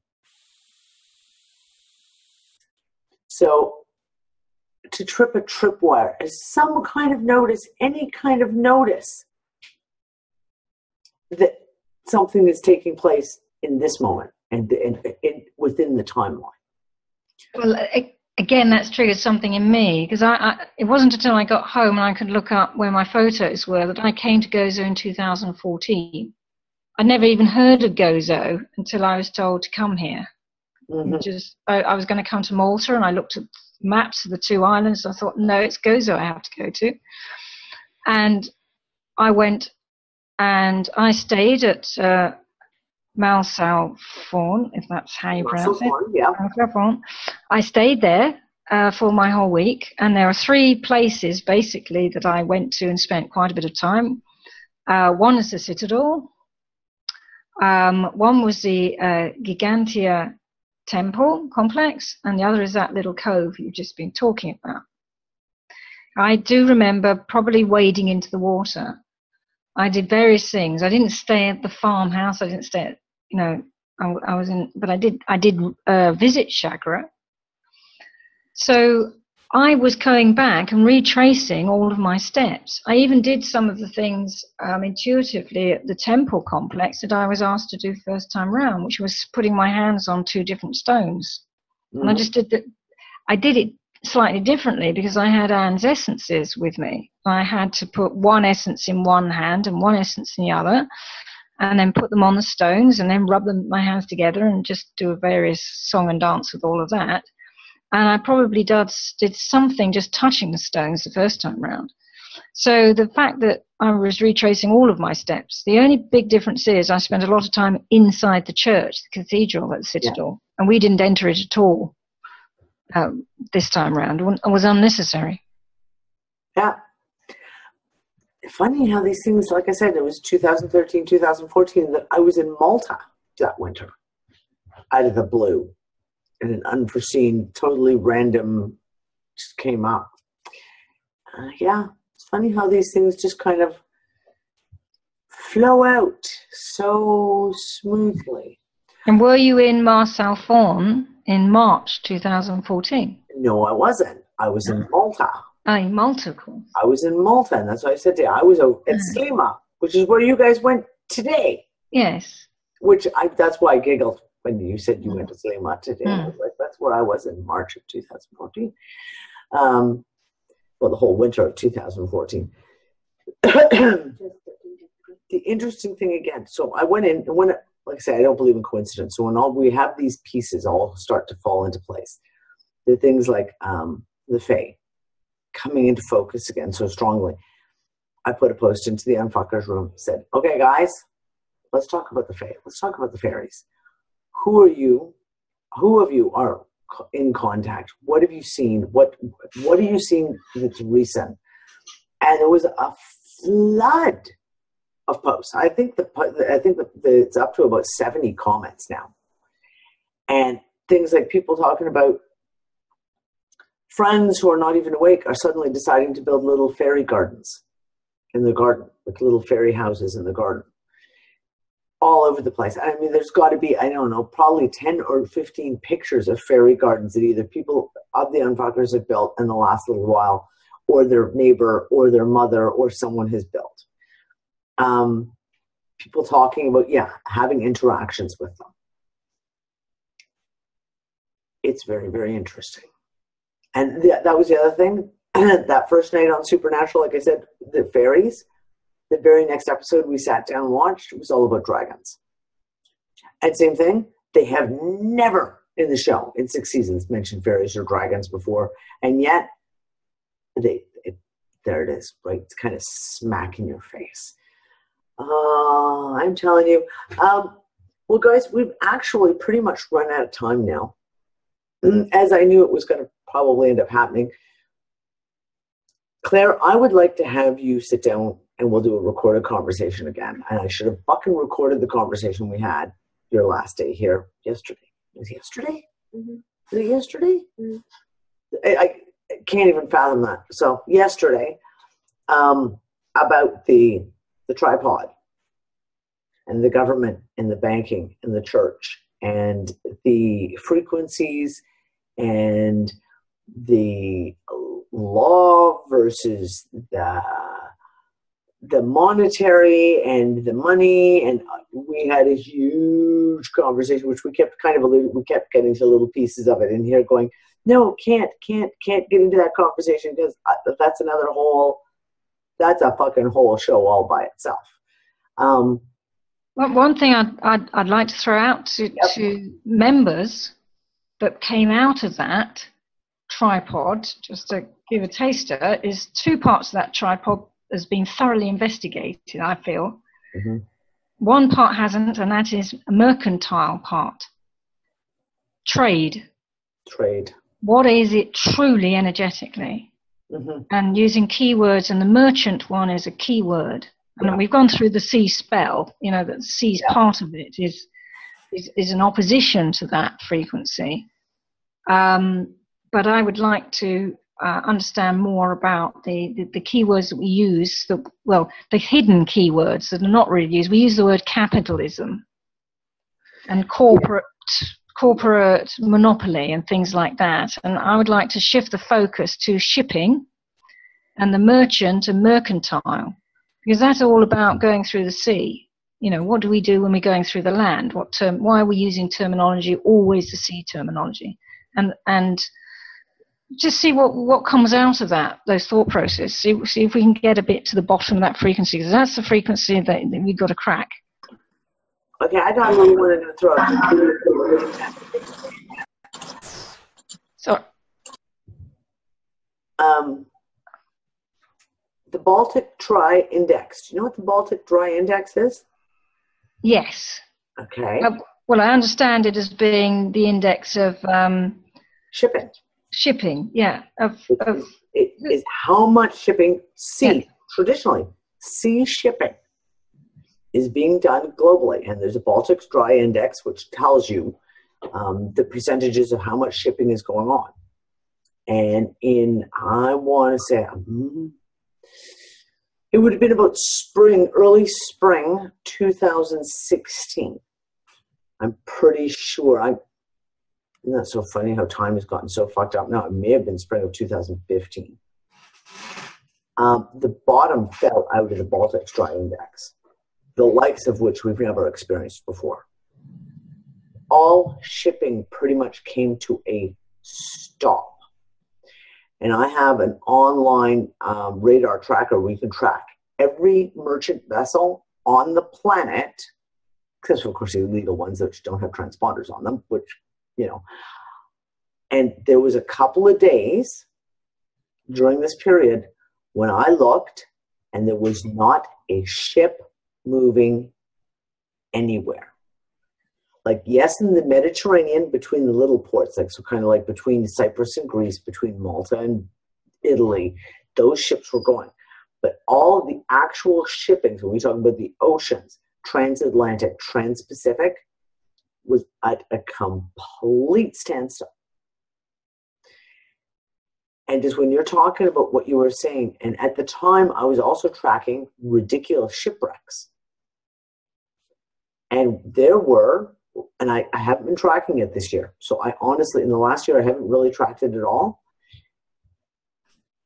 But last year, in the year of 2015 especially, and in early 2016, there were ridiculous amounts of shipwrecks. And stupid ones, like oil tankers colliding in the middle of an ocean. Really, how can two oil tankers fucking collide in the middle of an ocean? Oil tankers getting washed up from the North Sea, washed up on land. Crashing into England, going up a river and crashing into the shoreline in Germany somewhere. And just, there was a lot of, so I'm sitting there going, oh, now I'm looking at the sea and going, oh. Oh, no, I got this keyword and I didn't really understand why I was getting it. It was shipping lanes. Uh-huh. And you got whales coming up and they're missing the lanes that they would normally go. Yeah. So what is the normal shipping lanes are shifting and the ships aren't really going where they normally think they're going. Yeah. And I took it as at the time of, were they testing out a new weapon that was wiping out radar and GPS on a ship, so therefore it was causing them to crash, et cetera, or vice versa, the actual magnetics of the planet, as I keep talking about, have shifted. So if you're relying on a GPS that's no longer showing you the correct coordinates, or even a good old-fashioned compass, which right now is having issues, is that it? Or is it much more simply the sea itself, changing those coordinates? Very interesting. Isn't it funny how things just seem to all come together like that? Very funny.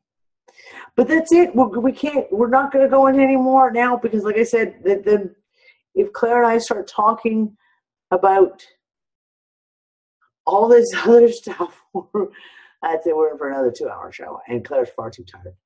That'll be another show. We'll sit down and discuss this, and then we may pull a few more people on, especially to talk about a few other pieces of that. For example, like the Admiralty Law or Maritime Law, as it's also called.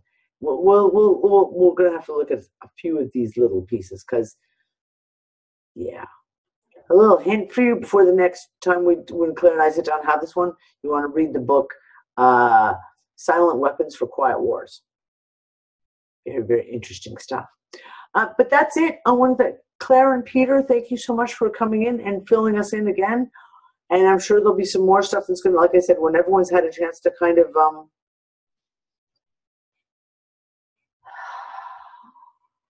settle back in, let things settle and flow again a little more normally. There's a lot more to discuss. There's a lot more to discuss, but we'll just need a little more time for that make-believe stuff. It is necessary to give everyone a chance to rebalance themselves. So that's it for us for tonight. I will be back on Wednesday for the Unfuck It discussion.